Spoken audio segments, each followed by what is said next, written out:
जैसे जैसे हम देख रहे हैं पॉपुलेशन ज्यादा बढ़ रही है जिनकी आंखें जल्दी कमजोर हो रही हैं, ऐसा क्यों हो रहा है? देखिए, आँखों की कमज़ोरी जो है उसको हम रिफ्रैक्टिव एरर कहते हैं, जिसमें कि छोटे-छोटे बच्चे जो हैं उनको माइनस का चश्मा लग रहा है। और आज की तारीख में हम सबकी ज़िंदगी, बच्चों की भी खासकर, वो इंडोर सिमट के रह गई। कोई ऐसे बच्चों में साइंस एंड सिम्टम्स हैं जो घर में या स्कूल में पता चलने चाहिए कि इस बच्चे को जरूरत है चश्मे की? जैसे मैंने कहा, बच्चा स्क्रू करके देखने की चाहिए करेगा या पास देखेगा तो उसमें वो मायोपिया बढ़ने का ज़्यादा चांस होता है। उसके अंदर एक बच्चा ऐसा है स्कूल में जिसको पता भी नहीं है कि उसको चश्मे की ज़रूरत है। बीपी होता है, ब्लड प्रेशर होता है, वैसे आई के अंदर इंट्राओकुलर प्रेशर होता है। आप कितने मिनट में एक सर्जरी कर लेते हैं?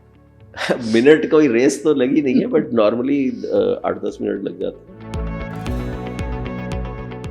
तेरी आंखों के सिवा दुनिया में रखा क्या है, ये उठे सुबह चले, ये झुके शाम ढले। ये सब तब होगा जब आपकी आंखें सलामत रहें और बेहतरीन तरीके से देखती रहें। तो वो बेहतरीन तरीके से जब नहीं देख पाती, उसके बाद आप ढूंढते हैं तमाम तरीके जो उन आंखों को बेहतरीन तरीके से देखने लायक बताएं। और डॉक्टर महिपाल सचदेव आज हमारे साथ हैं, जो 40 साल से लंबे समय से आंखों को रोशन करने का ही काम कर रहे हैं। Thank you so much sir for joining us. सबसे पहले तो ये कि ये आंखें जो हैं देखना कम जो कर रही हैं, जैसे जैसे हम देख रहे हैं, हम नए नए एरा में बढ़ रहे हैं, वैसे वैसे वो पॉपुलेशन ज़्यादा बढ़ रही है जिनकी आंखें जल्दी कमज़ोर हो रही हैं, ऐसा क्यों हो रहा है? देखिए, आँखों की कमज़ोरी जो है उसको हम रिफ्रैक्टिव एरर कहते हैं या दृष्टि दोष कहते हैं, जिसमें कि नॉर्मली अगर व्यक्ति दूर की चीज़ को देख रहा है तो उसकी जो इमेज है वो सीधा रेटिना पे पड़ती है। अब किसी कारणवश अगर वो इमेज रेटिना पे ना पड़े, रेटिना के आगे पड़े या रेटिना के पीछे पड़े, तो उसको वो जो रिफ्रैक्टिव एरर या दृष्टि दोष है उसको दूर करने के लिए चश्मे की ज़रूरत होती है। और ये चश्मा जो है ये माइनस के नंबर का होता है जिसको हम कहते हैं कि मायोपिया, और या प्लस के नंबर का होता है जिसको हम कहते हैं हाइपरमेट्रोपिया। और इसके साथ एक और कॉम्बिनेशन होती है जिसमें कि आंख का अगर एक एक्सिस और दूसरा एक्सिस भिन्न हो तो उस केस में सिलिंड्रिकल पावर का इस्तेमाल किया जाता है चश्मे के अंदर, जिसको हम एस्टिग्मेटिज्म कहते हैं। तो मायोपिया विद एस्टिग्मेटिज्म भी हो सकता है और हाइपरोपिया विद एस्टिग्मेटिज्म भी हो सकता है। यानी एक आंख अलग पावर पे है, नहीं, विद मतलब आंख का एक ही आंख के अंदर जो एक एक्सिस है और दूसरा एक्सिस है वो भिन्न है। जैसे अगर आप एक फुटबॉल समझिए, फुटबॉल जो है वो राउंड होता है, और अगर आप समझिए कि जैसे कि हम लेके चले कि भाई जो सॉफ्ट बॉल या बेसबॉल होती है वो ओवल होती है, तो ओवल के अंदर ये एक्सिस और ये एक्सिस फर्क है। तो मतलब कि व्यक्ति का एक एक्सिस की पावर सेम आई की दूसरे एक्सिस से अलग है, तो उसको हम एस्टिग्मेटिज्म कहते हैं। तो वो भी चश्मे के अंदर बनता है जिसके अंदर के सिलेंड्रिकल पावर का इस्तेमाल किया जाता है चश्मे को करेक्ट करने के लिए। अब जो आपने जिस चीज़ के ऊपर कहा, ये मायोपिया का आई वुड से एक प्रकार का एपिडेमिक सा हो रहा है जी, जिसमें के छोटे छोटे बच्चे जो हैं उनको माइनस का चश्मा लग रहा है। ये इंसिडेंस काफ़ी तेज़ी से बढ़ रहा है। इसमें कुछ जेनेटिक फैक्टर्स भी हैं, और मेन जो फैक्टर है वो ये है कि आंख जो है वो डिस्टेंस विजन के लिए बनी हुई है। और आज की तारीख में हम सबकी ज़िंदगी, बच्चों की भी खासकर, वो इंडोर सिमट के रह गई है। बाहर नहीं निकलते, सूरज नहीं मिलता, विटामिन डी का भी एक रोल है, वो नहीं है, उसके करके भी नंबर बढ़ जाता है। मगर मेन जो कारण ये है कि क्योंकि ये जो डिजिटल डिवाइसेस हैं या जो कंप्यूटर्स हैं, फ़ोन है जिसके साथ के हम सब चिपक के बैठे रहते हैं, और बच्चे भी, बच्चों का मतलब अब किताबों के ज़रिए वो अपना मतलब कंप्यूटर वगैरह पे देखते हैं, तो आंख जो है वो नॉर्मली डिस्टेंस विजन के लिए बनी होती है, यानी दूर देखने के लिए बनी है। That is how God created और that is how the eye is designed. मगर जब व्यक्ति को नज़दीक देखना होता है तो आदमी को या बच्चे को एक पर्टिकुलर अकोमोडेटिव स्ट्रेन पड़ता है, यानी कि लेंस जो आंख के अंदर होता है उसकी पावर चेंज होती है ताकि वो नज़दीक भी फोकस कर सके। दूर का फोकस अलग है, नज़दीक का फोकस अलग है। तो इसके करके आंख पे अगर कॉन्टिन्यूस स्ट्रेस पड़े तो उससे मायोपिया इंड्यूस होता है। This is very well known कि myopia is induced because of excessive near work. तो अब हमारा एक्सेसिव नियर वर्क इतना ज़्यादा हो गया है कि ये फार ईस्ट की कंट्रीज अगर आप देखें तो अगर आप ले लीजिए जापान ले लीजिए, ताइवान ले लीजिए, कोरिया ले लीजिए, सिंगापुर, हांगकांग, चाइना, यहाँ पे जो मायोपिया का इंसिडेंस है that has gone up to about 70%. So much so that the government has declared it a kind of an epidemic. और सिंगापुर गवर्नमेंट ने तो ये मैंडेटरी कर दिया है कि बच्चा कम से कम 1 घंटा बाहर स्कूल में खेलेगा या जो भी मतलब एक्टिविटी बाहर की आउटडोर एक्टिविटी होनी चाहिए. तो हमारे सबकी ये जो मेन प्रॉब्लम जो बढ़ तो रही थी मगर कोविड में ये काफी मतलब और ज्यादा बढ़ गई क्योंकि सब कुछ ऑनलाइन हुआ, सब घरों में बंद हो गए, बाहर निकल नहीं पा रहे थे और आप एक्सेसिव स्ट्रेन कर रहे थे. तो ये जो चीज़ है इंडिया में भी हमने देखी है. मेरे हिसाब से ये कम से कम एवरेज पॉपुलेशन में 2 से 3% पर ईयर मायोपिया का इंसिडेंस बढ़ रहा है. हाँ, और एक चीज़ और आपको इस चीज़ के बारे में ज्ञान देना चाहता हूँ कि for every 1 child who is wearing glasses, this was a study done way back in 90s. Okay. उसके अंदर एक बच्चा ऐसा है स्कूल में जिसको पता भी नहीं है कि उसको चश्मे की जरूरत है. तो अगर आप चश्मे पहने हुए बच्चे देखें कि भाई इतने परसेंटेज को है, तो कम से कम एक और ऐसा बच्चा होगा जिसको के रिक्वायरमेंट है और उसने कभी एसएस ही नहीं कराया, उसको पता ही नहीं चला. अननेसेसरी जो हम लोग समझते हैं कि भाई हर साल आपका एग्जामिनेशन होना चाहिए, वो कभी होता नहीं है क्योंकि हमने कभी उसका महत्व ही नहीं समझा. बच्चा जब पैदा होता है या बच्चा जब बड़ा होता है 1 साल का या जब स्कूल जाता है और स्कूल के बाद एवरी ईयर वो चीज का बच्चे का टेस्ट होना चाहिए कि वो बोर्ड, बड़ा सरल सा टेस्ट है, बोर्ड है, एक डिस्टेंस है, वहां से व्यक्ति देख सकता है कि भाई आप कितना पढ़ सकते हो. आजकल तो ऑनलाइन भी टेस्ट कर सकते हो आप स्क्रीन के ऊपर, size of the font change करके कि भाई लेटर का क्या साइज है और व्यक्ति किस डिस्टेंस में बैठा है, तो वो चेक करके, ये अगर एक सिंपल सा टेस्ट भी हो तो जल्दी पकड़ में आ सकता है और ये मायोपिया का इंसिडेंस थोड़ा बहुत कंट्रोल हो सकता है. जैसे आपने कहा कि स्क्रीनिंग होगी तो पता चल जाएगा. जैसे भारत के हालात हैं, लोग जल्दी से स्क्रीनिंग के बारे में सोचते नहीं हैं. कोई ऐसे बच्चों में साइंस एंड सिम्टम्स हैं जो घर में या स्कूल में पता चलने चाहिए कि इस बच्चे को जरूरत है चश्मे की? सबसे पहला साइन एंड सिम्टम ये है कि बच्चे की परफॉर्मेंस स्कूल में अगर खराब हो रही है तो वो ना पढ़ रहा हो तो भी खराब हो रही होगी. नहीं, ना पढ़ना एक बात अलग है, मगर अगर वो पढ़ रहा था पहले और अब वो नहीं पढ़ रहा, अगर कोई उसको गलत आदतें नहीं पड़ी, वो सेपरेट चीज है. बट बेसिकली बच्चा हो सकता है बोर्ड ही नहीं देख पा रहा हो, वो पीछे बैठा हो और बोर्ड नहीं देख पा रहा क्लास में. So if the performance is going down you definitely need to do that. Second thing is कि बच्चा अगर कोई चीज देख रहा है तो वो ऐसे उसको आई को स्क्रू करके या छोटा करके देख रहा है, तो वो पिन होलिंग इफेक्ट बच्चा करने की कोशिश कर रहा है क्योंकि उसको वो ठीक नहीं दिख रहा. बट अगर आप पिन होल करें या आई को छोटा करें तो आपको थोड़ा साफ दिखता है. उसके बाद बच्चा जो है अगर हेडेक की कंप्लेंट करता है, बच्चों में नॉर्मली हेडेक नहीं होनी चाहिए. बच्चा अगर स्कूल से आके या पढ़ने के बाद या टीवी वगैरह या वीडियो गेम्स के बाद हेडेक की कंप्लेंट करता है, वो है बच्चा आंख को बार बार मलता है या आंख उसकी शाम तक रेड हो जाती है, तो ये सारी चीज़ें, ये लक्षण है कि हो सकता है बच्चे की आंख कमज़ोर है, तो उसको जांच करा लेनी चाहिए. It's not a difficult thing, it is a very simple thing. आप गए वहाँ पे बच्चे को देखा, उसको बोला बोर्ड पढ़े, वो बोर्ड पढ़ सकता है and with each I separately. घर में ये भी चीज कर सकते हैं. अगर आपको पता है आपने अपनी आई साइट चेक कराई हुई है, आपने कोई कैलेंडर टांगा हुआ है या कोई चीज टांगी हुई है एट अ पर्टिकुलर डिस्टेंस जहाँ पे आपको दिख रही है और बच्चे को नहीं दिख रही, वो आगे बैठ के टीवी देख रहा है, ये भी एक और लक्षण है कि भाई whenever the child wants to see television he wants to come nearer because दूर से उसको दिख नहीं रहा. तो वो आप वो भी चेक कर सकते हैं. आपकी अपनी आई साइट ठीक है, आपको मालूम है, तो एक पर्टिकुलर डिस्टेंस पे बैठिए, पढ़िए बोर्ड को और बच्चे को बोलिए कि ये छोटा लेटर तेरे से दिख रहा है उसमें. तो जैसे घर में पहले कहा जाता था कि पास से टीवी मत देखो, आंखें खराब हो जाएंगी, उसका कोई साइंटिफिक रैशनल है? 100% रैशनल है. जैसे टेलीविजन का रैशनल है या स्मार्टफोन का रैशनल है, अकोमोडेटिव स्पैज़म होता है. आप मेरे को एक छोटी सी बात बताइए, आपके घर में बच्चे होंगे, आप एक मीटर स्केल लगा लेते हैं घर में, जिराफ बना होता है, उसके अंदर बच्चे की हाइट रोज नाप लेते हैं. नापते हैं कि नहीं? मतलब अक्सर लगे होते हैं, कई घरों में लगे होते हैं, मगर किसी ने आई साइट के बारे में ये क्यों नहीं सोचा कि भाई उसके बारे में ये देखा जाए कि भाई ठीक है एक छोटा सा बोर्ड लगा के बच्चे से पढ़वा लो. वो सर क्या होता है, उसको देख के लगता है ये कोई एक्सपर्ट का काम है, हम नहीं कर सकते. नहीं एक्सपर्ट, हाइट के मेजर भी तो पीडियाट्रिशियन का काम, फिर उस चीज में कह सकते हैं आप ना. डॉक्टर साहब, अक्सर माँ बाप ये सोचते हैं कि एक बार चश्मा लग गया बच्चे को जी, तो फिर तो नंबर बढ़ता जाएगा, लाइफ टाइम लगा रहेगा, इसलिए भी कई बार लोग डिले करते हैं. ओके, दी सबसे पहली बात यह है कि अगर बच्चे को चश्मे की ज़रूरत है और वो चश्मा नहीं लगा रहा तो उसमें बढ़ने का ज़्यादा चांस है, क्योंकि ओके। उसमें कांस्टेंट स्ट्रेन होगा आई के ऊपर। जैसे मैंने कहा, बच्चा स्क्रू करके देखने की ट्राई करेगा या पास देखेगा तो उसमें वो मायोपिया बढ़ने का ज़्यादा चांस होता है। और मायोपिया अगर बच्चे को है तो उसमें फुल करेक्शन देनी चाहिए। ये भी एक गलत बात है कि थोड़ा अंडर करेक्ट कर दें, उससे कुछ नहीं होगा। एक सिल्वर लाइनिंग है, there are 2 things which have come which are new over the last couple of years. एक जो मैंने अकोमोडेशन की बात करी, ज़्यादा अकोमोडेशन या पास के पढ़ने के लिए, तो उसमें स्ट्रेन पड़ता है।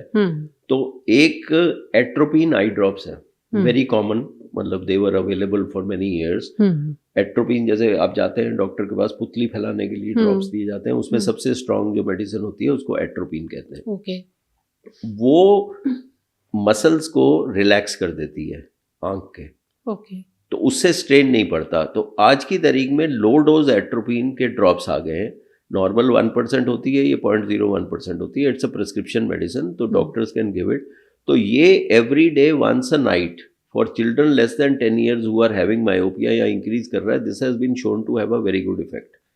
तो उसमें, क्योंकि वही जो मैं बोल रहा हूँ, आईज रिलैक्स रहती हैं, उसमें स्ट्रेन नहीं पड़ता और उससे मायोपिया प्रोग्रेस नहीं होता। ओके। दूसरा, कुछ कंपनियों ने लेंसेज निकाले हैं, चश्मे के लेंसेज, जो normally periphery of the retina है वो स्टिमुलेट नहीं होता। तो इसमें लेंसलेट रेज लगे हुए हैं जिससे कि पेरिफेरी ऑफ द रेटिना भी स्टिमुलेट होगा और उससे भी मायोपिया की प्रोग्रेशन रुक सकती है। Separately both these things are known to be working well and their mechanism of action is also different, so we are also using it as together कि अगर एक चीज से नहीं रुक रहा तो दूसरी चीज से, इससे मायोपिया की प्रोग्रेशन डेफिनेटली शो करी है कि प्रोग्रेशन जो है वो कम हो जाती है।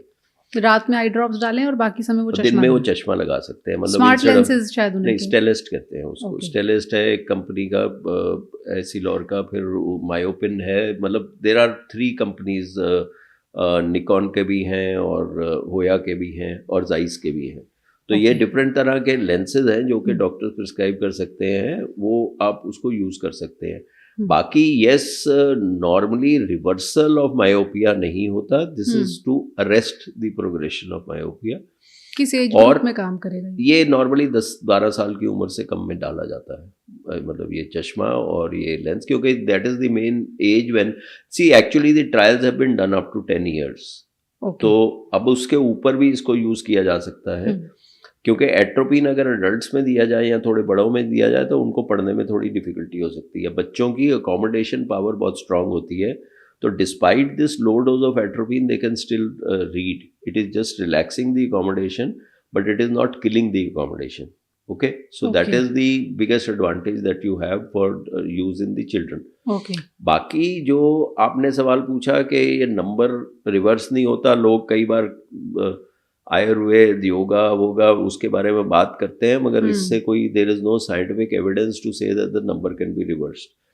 अब सवाल ये आता है कि बच्चे को अगर चश्मा लग गया तो उसका उपाय क्या है कि भाई रिवर्स कैसे करो या उसको कैसे चेंज कर सकते हो, या वो नंबर डिले होके बढ़े, धीरे धीरे बढ़े, कभी तो बहुत तेजी में भी बढ़ता है बच्चों का नंबर। बच्चों का जब बढ़ता है वो एक्चुअली एक्सेसिव रीडिंग और प्यूबर्टी के आसपास, या बच्चे की जब हाइट गेन होती है, जैसे हाइट गेन होती है साथ में कई बार आईबॉल की डिमेंशन भी थोड़ी चेंज हो जाती हैं, और उससे जो है मायोपिया यकलख्त उस टाइम पे बढ़ जाता है। ओके, लड़कियों को, लेडीज में हार्मोनल चेंजेस जब होते हैं उसके करके मायोपिया के ऊपर कुछ इफेक्ट हो सकता है। बाकी चश्मा, ऑल्टरनेटिव कॉन्टैक्ट लेंसेस, उसके बाद रिफ्रैक्टिव सर्जरी, जो लेजर विजन करेक्शन जिसको कहते हैं। तो लेजर विजन करेक्शन जो है वो नंबर स्टेबल होने के बाद करी जाती है, नॉर्मली 20-21 साल की उम्र के बाद करी जाती है। और उसमें जांच करनी होती है पहले कि व्यक्ति, लेजर विजन करेक्शन, लैसिक बोलते हैं, सिल्क है, स्माइल है, कई तरह के उसके मॉडिफिकेशंस आई हुई हैं, इम्प्लांटेबल कॉन्टैक्ट लेंस है। तो इससे आप नंबर काफ़ी हद तक, बहुत हद तक उसको करेक्ट कर सकते हैं। तो मैक्सिमम नंबर जो मैंने किसी का करेक्ट किया है वो 28 नंबर किया है। 28? हाँ जी, -28। तो उसमें हम 2 टेक्निक्स या 3 टेक्निक्स को भी कंबाइन कर सकते हैं। ओके। यानी कि जो इम्प्लांटेबल लेंस है, इम्प्लांटेबल कॉलमर लेंस होता है, तो जैसे मैंने कॉन्टैक्ट लेंस की बात करी, कॉन्टैक्ट लेंस होता है पुतली के ऊपर लगाना, सुबह शाम को निकाल देना उसको, वो जो टेम्परेरी लोग लगाते हैं, टेम्परेरी हो गया। मगर इम्प्लांटेबल लेंस जो होता है उसमें एक कॉन्टैक्ट लेंस की तरह ही लचीला लेंस होता है जिसको हम फोल्ड करके एक छोटे से इंसिजन के आंख के अंदर डाल देते हैं। तो वो आंख में परमानेंटली पड़ा रहता है, विजन करेक्शन के लिए। नॉर्मली कैटरैक्ट सर्जरी के बारे में आपने सुना होगा, इंट्राओकुलर लेंस। तो कैटरैक्ट सर्जरी में कैटरैक्ट को निकाल के उसकी जगह नया लेंस डाला जाता है। इस केस में ओरिजिनल लेंस क्योंकि क्लियर है, तो बच्चे का ओरिजिनल लेंस या यंग पर्सन का ओरिजिनल लेंस को हम नहीं छूते, बट एक आर्टिफिशियल लेंस उसके ऊपर डाल देते हैं। तो मतलब ये समझ लें कि चश्मा आंखों के अंदर चला गया। हाँ, कॉन्टैक्ट लेंस आंखों के अंदर चला गया, बेसिकली लचीला है, कॉन्टैक्ट लेंस आंखों में चला गया। तो ये लगभग 18-19 नंबर तक करेक्ट कर सकता है, और उसके ऊपर का जो नंबर है उसको हम लैसिक के जरिए करेक्ट कर सकते हैं। कौन सा एज ग्रुप है जो ऐसे लेंसेज लगवा सकता है, क्या उसका कोई क्राइटेरिया है? जो लेंसेज वही क्राइटेरिया वही है, नंबर स्टेबल होना चाहिए, और नॉर्मली 20-21 साल के बाद लगाते हैं। ओके। और ये भी माइनस के लिए भी होते हैं, माइनस विद सिलेंडर के लिए भी होते हैं, और प्लस के लिए होते हैं, प्लस के साथ सिलेंडर के साथ भी उसको किया जा सकता है। ओके। और ये इसके लिए क्राइटेरिया सिर्फ एक है कि क्योंकि एक आर्टिफिशियल लेंस आई के अंदर ऐड किया जा रहा है without taking out the original lens, तो the front part of the eye tends to get crowded. Okay, you are putting something else, तो स्पेस चाहिए, तो उसको हम इंटीरियर चैम्बर डेप्थ कहते हैं। ओके। वो 2.8 मिलीमीटर से नॉर्मली ज़्यादा होनी चाहिए, वही एक क्राइटेरिया। और आंख बहुत छोटी नहीं होनी चाहिए, बाकी तो normally it's a very good technique, it is gaining a lot of traction also. Specifically मतलब there are limits that we have set now कि कॉर्निया के ऊपर जो लैसिक किया जाता है या जो लेंटिक्यूल एक्सट्रैक्शन करी जाती है, उसकी नॉर्मल लिमिट 8 से 10 रख दी है।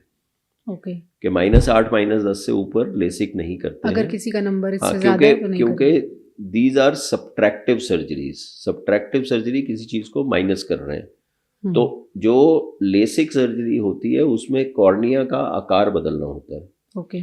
अगर आपका कॉर्निया स्टीप है तो उसकी पावर ज़्यादा है, उसको आपने फ्लैट कर दिया तो उसकी पावर कम होगी, तो माइनस का नंबर उतर गया।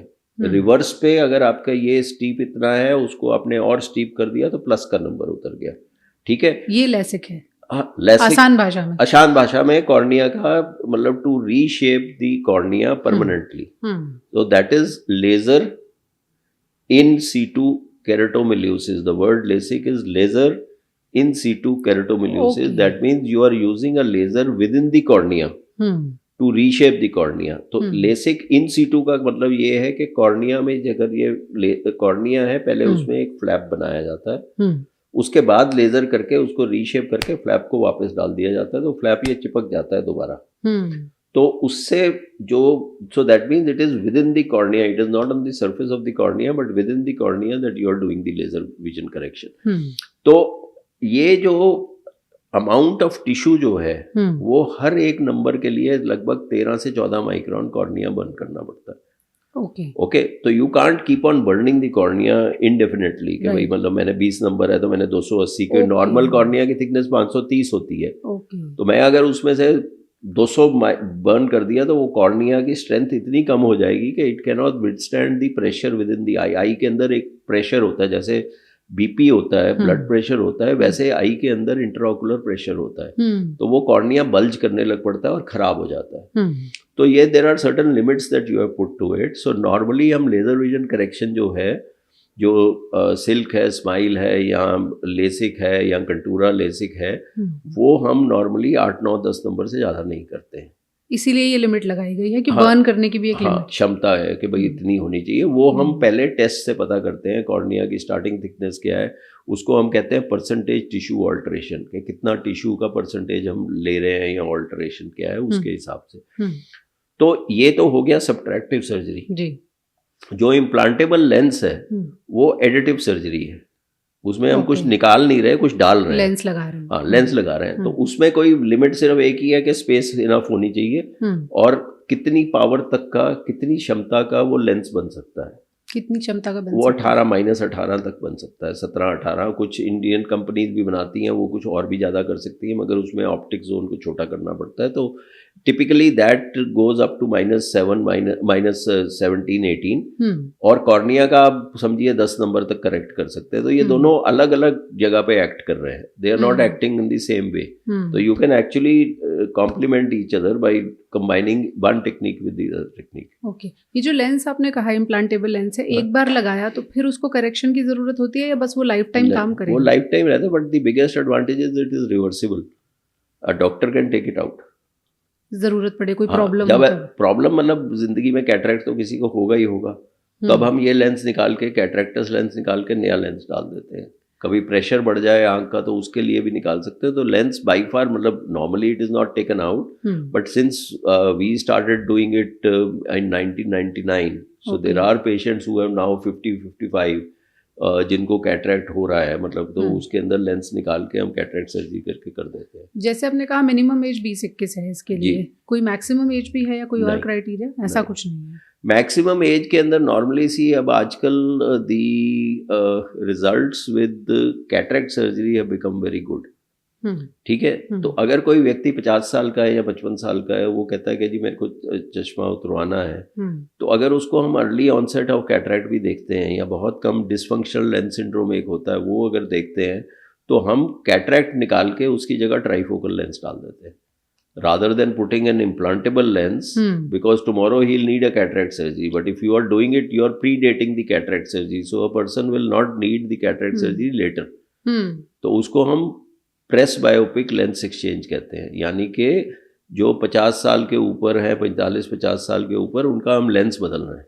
तो वो लेंस की पावर आजकल काफ़ी सटीकता से कैलकुलेट हो जाती है, 0.5 नंबर इधर उधर समझ लीजिए, मगर उसमें ट्राइफोकल और बेटर लेंस आ गए जो कि नज़दीक की विजन भी देते हैं। जो लेसिक होता है वो नॉर्मली डिस्टेंस विजन की करेक्शन के लिए होता है, पास का नहीं होता। मगर अब आज की तारीख में we prefer to do refractive lens exchange, यानी कि नंबर बदलने के लिए लेंस इंसान का नए कृत्रिम लेंस से बदल रहे हैं, refractive lens exchange. So that is being done for a higher age group, but there is no age group. अब कई बार कैटरेक्ट सर्जरी के बाद या केराटोप्लास्टी, पुतली बदलने की सर्जरी के बाद कुछ लोगों का नंबर रह जाता है ज़्यादा, तो उस केस में भी लेसिक किया जाता है। अच्छा, हाँ, तो मैं I have done even for a patient as old as 80 years of age. Okay, so this is just to reshape the cornea. One is के चश्मा उतारने की एक चाहत है, मगर इसको लोग ये नहीं समझते हैं कि ये एक बहुत फंक्शनल सर्जरी है। अगर व्यक्ति का -10 का चश्मा लगा हो तो उसको साइड से विजन नहीं आती है, उसको चीज छोटी दिखती है, मिनिफिकेशन दिखती है, दोनों आई की कोऑर्डिनेशन में फर्क होता है। तो ये क्वालिटी ऑफ विजन भी बहुत इंप्रूव करती है। वन तो क्वांटिटी ऑफ विजन की बात होगी कि आप बोर्ड, मतलब नंबर उतर गया, बोर्ड पढ़ सकते हो, मगर एक क्वालिटेटिव इंप्रूवमेंट ऑफ विजन होता है। तो ये एक फंक्शनल है। अब आप ये देखिए, जैसे मैं बात कर रहा था कि भाई ईस्टर्न कंट्रीज में, मतलब फार ईस्ट वगैरह में 70-80% अगर लोगों को चश्मा लग रहा है तो वो फौज में कैसे जाएंगे, पायलट के लिए या जो कुछ भी है, आप जैसे न्यूज कास्टर्स वगैरह। तो so basically there are certain sports, so there are certain activities where they don't where they are made unfit, अच्छी विजन चाहिए। हाँ, they make unfit।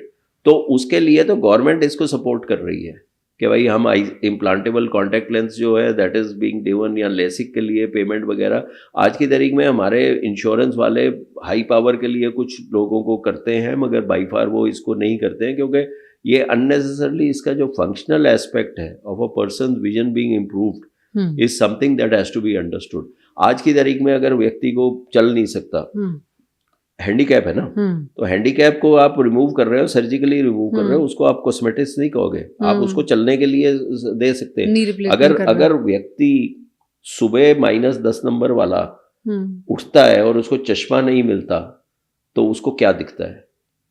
उसकी फंक्शनल एस्पेक्ट के ऊपर किसी ने गौर नहीं दिया, क्योंकि ये ज्यादातर इसको समझा गया है कि ये कॉस्मेटिक के लिए, but I would say that it is a very good functional surgery that is there to remove the handicap of a person. बिल्कुल। आप अपनी क्लिनिकल प्रैक्टिस में सर क्या देख रहे हैं कि अभी लोग क्या प्रेफर कर रहे हैं? चश्मा हटवाना प्रेफर कर रहे हैं, उसके लिए क्या ऑप्ट करते हैं, या अभी भी चश्मा ही ट्रेडिशनल चॉइस है लोगों की? देखिए, भ्रम होते हैं लोगों को, वो हल्के हल्के हटते हैं। एक पर्टिकुलर चीज अगर 30 साल हो गया मेरा ख्याल refractive surgery. I started doing refractive surgery in 96-97. अच्छा. तो that's like 30 and it was introduce in late 80s और अर्ली 90s लेसिक जब हुआ. अगर कोई चीज़ इतने सालों तक टिकी हुई है तो वो फायदेमंद है, उसके नुकसान नहीं है. तो ये वर्ड ऑफ माउथ करके ये बढ़ता जा रहा है. अफोर्डेबिलिटी इंडियंस की बढ़ रही है. Okay. जो पहले अफोर्डेबिलिटी नहीं थी, you can see that GDP is growing, people's income are growing etcetera, so they can afford it. US में पहले देखा गया था कंपैरिजन यूएस और इंडिया का कि जो लेजर विजन करेक्शन या लेसिक है वो नॉर्मली एवरेज एज 35 साल थी. Okay. हिंदुस्तान में 22-23 साल थी. क्योंकि शादी से पहले या भर्ती से पहले ये लोग कराते थे ज़्यादा. लाइफस्टाइल चेंज के लिए या ये इनकम्बरेंस को हटाने के लिए इतने लोग नहीं कराते थे. और ये लाइफस्टाइल चेंज वगैरह, किसी ने स्कीइंग करनी है, स्कूबा डाइविंग करनी है वगैरह, यूएस में by the time they could afford it they were 35-36. So that is why the average age there was a big difference. क्योंकि यहाँ माँ बाप पे करते हैं, वहाँ पे वो व्यक्ति खुद पे करता था. तो ये वर्ड ऑफ माउथ से it is definitely improving significantly. I as per my knowledge last 2 years there has been an increase of numbers by about 20% year on year LASIK को लेकर. हाँ जी, ग्रोथ उसमें है. और इसमें और कारण है, पेरिफ्री में मशीनें लग गई हैं. पहले व्यक्तियों को ट्रैवल करना पड़ता था, और कहीं पे भी मशीन लगती है तो वो मतलब उसकी वर्ड ऑफ माउथ हो जाता है. तो एक्चुअली छोटे क्लिनिक्स में या छोटे सेंटर्स में जिसमें 15, 20, 25 लेसिक होते थे महीने के, they have actually grown by 40-50%. Cataract आपने कहा सूनर और लेटर होना ही है, हर किसी को होता है? Given a long enough life all of us will develop a cataract. Okay. Yes. वो कैटरैक्ट जो होता है, आपके जो आंख है उसके अंदर एक लेंस होता है, कृत्रिम लेंस से वो लेंस को हम रिप्लेस करते हैं, जो ओरिजिनल लेंस होता है. ओरिजिनल लेंस ट्रांसपेरेंट होता है. तो ये क्लाउडी हो जाता है. जैसे शीशा अगर ट्रांसपेरेंट हो, उसको फ्रॉस्ट कर दो आप तो उसके थ्रू दिखेगा नहीं. और ये इसलिए होता है कि उसके लेंस के अंदर जो प्रोटीन्स होती हैं वो समय से डीनेचर हो जाती हैं. चाहे वो एक्सेसिव सनलाइट हो, चाहे वो एजिंग हो, चाहे वो एपिसोड्स ऑफ डायरिया, डिहाइड्रेशन हो, चाहे वो जेनेटिक फैक्टर हो, चाहे डायबिटीज, मेटाबॉलिक डिसऑर्डर्स हो, थायराइड, डायबिटीज, यहाँ चोट लगना, ट्रॉमा, उसके करके वो जो प्रोटीन्स हैं वो डीनेचर हो जाती हैं. तो प्रोटीन जब डीनेचर हो गई तो ये जो लेंस है जो नॉर्मली ट्रांसपेरेंट होता है वो ओपेक हो जाता है, सफ़ेद हो जाता है. तो उसको हमको रिप्लेस करना पड़ता है बाय अनदर कृत्रिम या artificial lens which is called as a intraocular lens. तो cataract by definition is any opacification of the natural crystalline lens of the eye. Okay. लंबा बोला है मगर ओपेसिफिकेशन यानी कि धुंधला पड़ रहा है. नेचुरल क्रिस्टलाइन लेंस, आंख में जो अपना जन्म से जो आपका लेंस है, क्रिस्टलाइन लेंस बोलते हैं, वो अगर ओपेक हो रहा है तो उसको हम कैटरैक्ट कहते हैं. उसमें धुंधलापन धीरे धीरे धुंधलापन हो जाता है, हल्के हल्के विजन कम होती जाती है और painless progressive diminishing of vision होता है. चश्मे का नंबर बार बार व्यक्ति बदलने के लिए जाता है और कई बार इंद्रधनुषी रंग भी दिख सकते हैं और डबलिंग दिख सकती है फ्रॉम वन आई, मतलब नॉट बोथ आईज अगर सिमल्टेनियसली देख के डबलिंग हो तो उसको नॉर्मली कॉज उसका स्क्विंट होता है. बट अगर with one eye alone you are seeing double और ट्रिपल विजन और जम्बलिंग ऑफ दिस थिंग, तो वो नॉर्मली कैटरैक्ट के हो सकता है. ओके.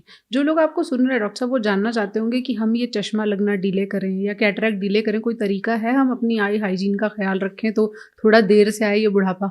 देखिए, जो चश्मे का लगने का डिले करने का, तो मैंने आपको पहले बोला कि जो रिस्ट्रिक्टेड एक्टिविटीज़ होनी चाहिए विज़-अ-वी योर नियर वर्क. बच्चों को भी मतलब कि ये है, अब 6-8 घंटे एवरेज स्क्रीन टाइम अगर होगा तो चश्मा तो लगेगा ही लगेगा.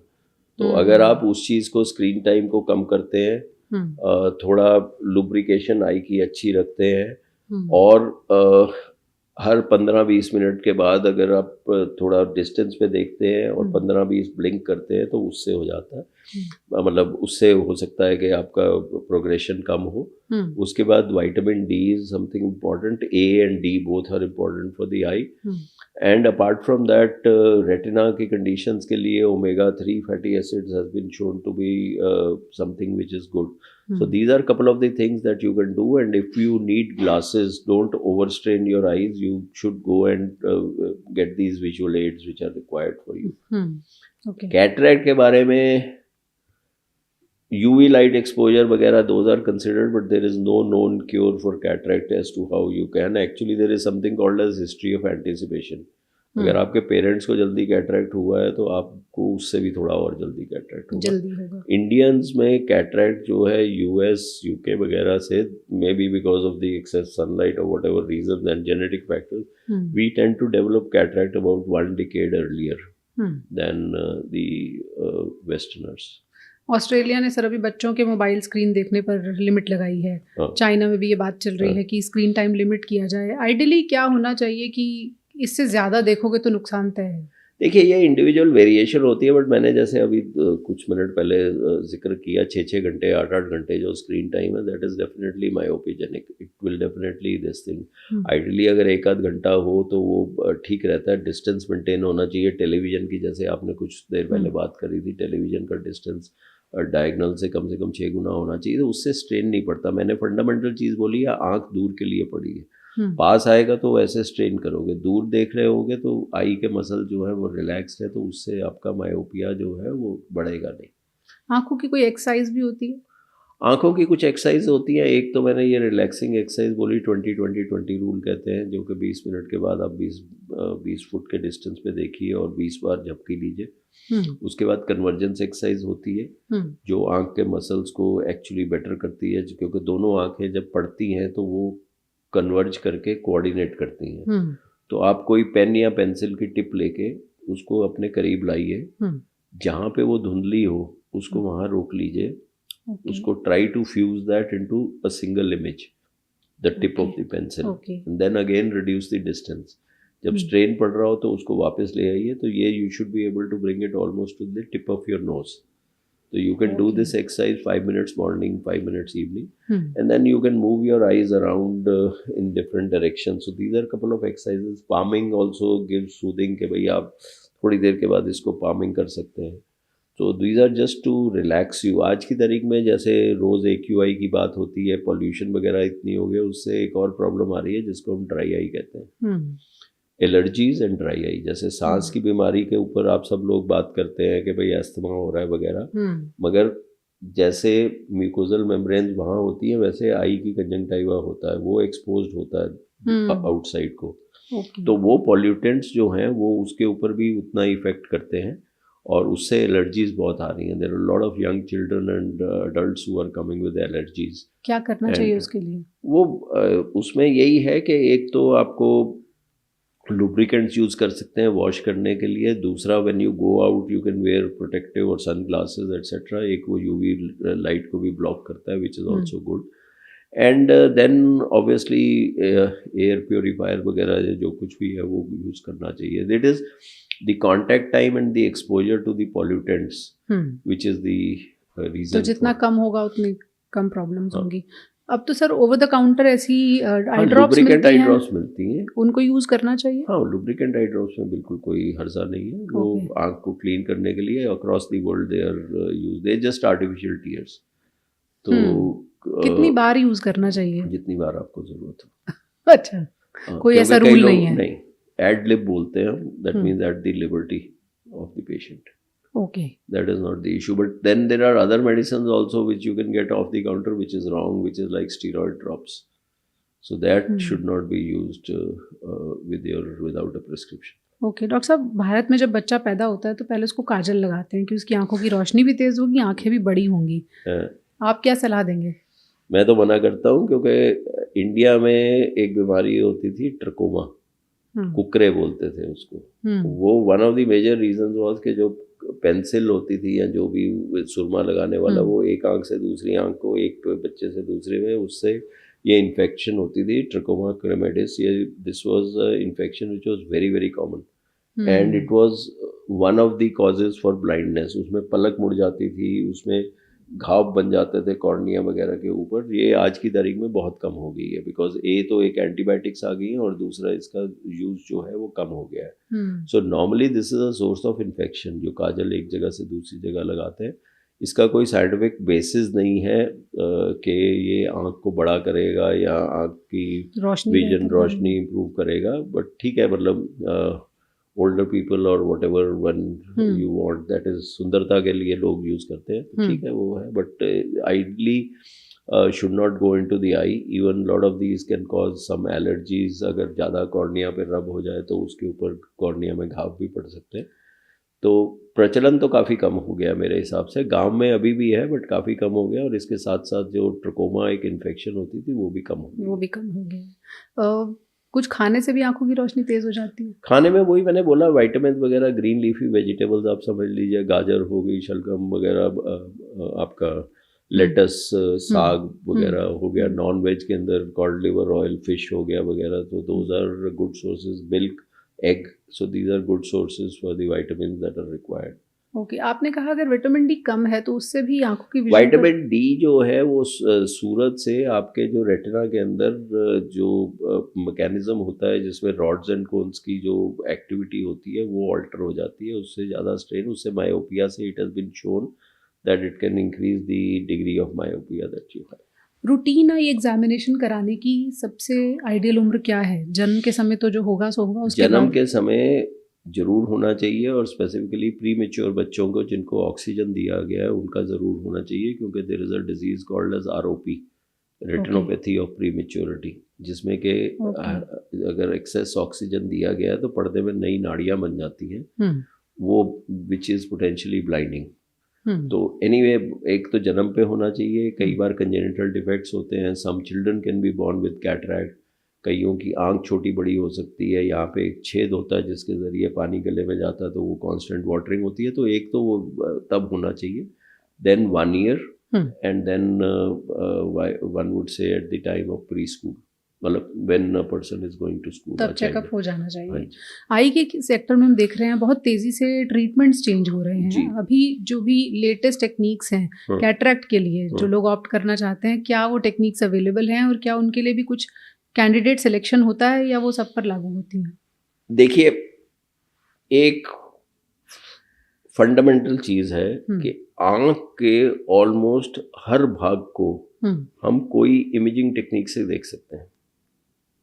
We can image almost all the parts of the eye. जो अंदर का है डायलेट कर दिया, प्यूपिल पर्दे का वो कर दिया। आपने आजकल में ही पढ़ा होगा न्यूज़पेपर में, but work is going on artificial intelligence.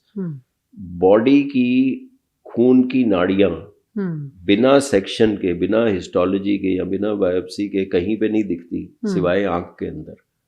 जो आंख का पर्दा है वो it will show you the blood vessels. और अगर आपको शुगर है या आपको हाइपरटेंशन है या आपको से ल्यूकीमिया है, कैंसर है वगैरह, वो सब वो नाड़ियों में पता चल जाता है। और आज की तारीख में आर्टिफिशियल इंटेलिजेंस से आपकी मतलब पर्दे की फोटो खींची जाए, उससे ये डिड्यूस किया जा सकता है कि बॉडी में और क्या प्रॉब्लम है।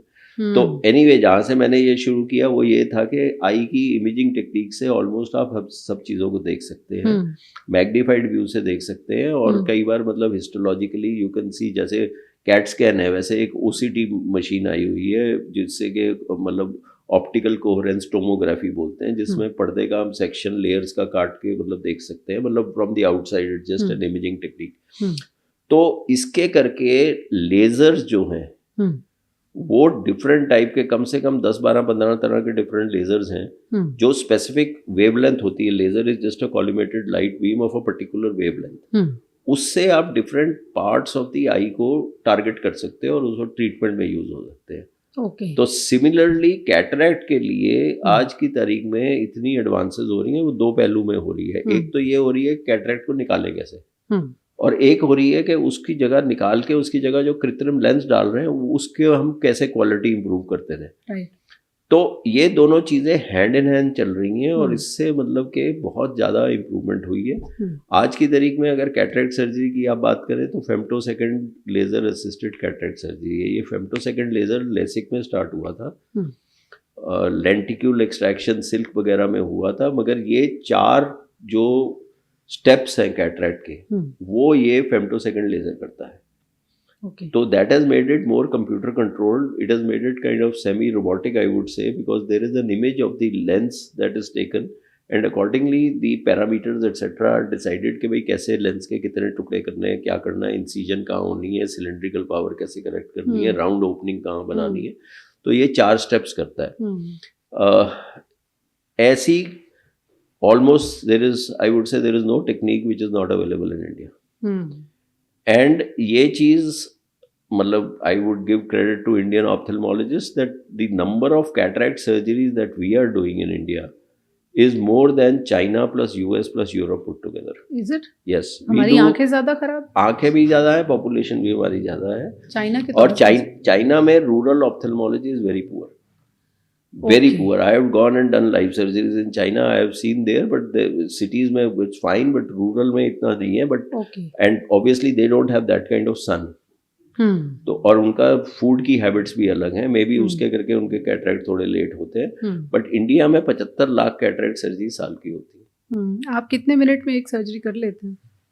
मिनट कोई रेस तो लगी नहीं है, बट नॉर्मली 8-10 मिनट लग जाते हैं. 8-10 मिनट में? हाँ, 10-12-15 मिनट, मतलब depends on the efficiency of the surgeon. अपनी आंखों के लिए क्या किया आपने?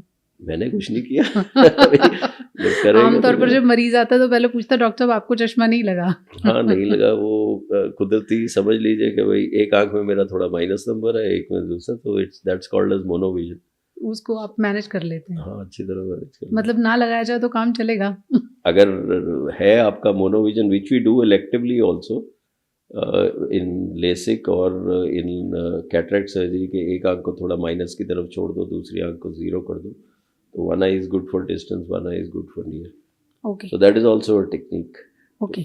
लास्ट क्वेश्चन सर, अपनी आंखों को देख के लोग क्या ये चेक कर सकते हैं उन्हें कौन कौन सी बीमारियां हैं जो जिनका इंडिकेशन आंखें दे सकती हैं? खुद तो नहीं अभी ये कर सकते आज की तारीख में, मगर ये दिन दूर नहीं है कि आप मॉल में जाएंगे, वहाँ कैमरे लगे होंगे, रेटिनल इमेजिंग सिस्टम लगे होंगे, उससे फोटो खींच के उससे हो सकता है कि diagnose, because the latest study which has come which is कि भाई it can also predict the chances of person having heart attack, maybe of chances of having a stroke.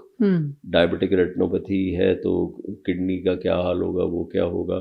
Google has worked on contact lenses which can look at blood glucose, not blood glucose, the glucose within the body on the tears. आंसू में भी glucose होता है, तो contact lens के जरिए उसको कर सकते हैं. Right. People are even working on contact lens giving you the heart rhythm, etc. etc. So eye is the window to the body. आंखें जो हैं वो आपके शरीर का भी आईना बन रही हैं. दुनिया के लिए आईना तो है ही, लेकिन आपके शरीर के अंदर कितनी बीमारियां पनप रही हैं उनका पहला इंडिकेशन आंखों के जरिए मिल सकता है. तो आप अपनी आंखों को सेहतमंद रखिए और जो भी परेशानियां हैं उनके सवालों के जवाब आपको इस पॉडकास्ट में ज़रूर मिल जाएंगे. फिर भी कोई सवाल बाकी हो तो हमसे जुड़िएगा ज़रूर. We'll connect with you again. Thank you so much sir. Thank you.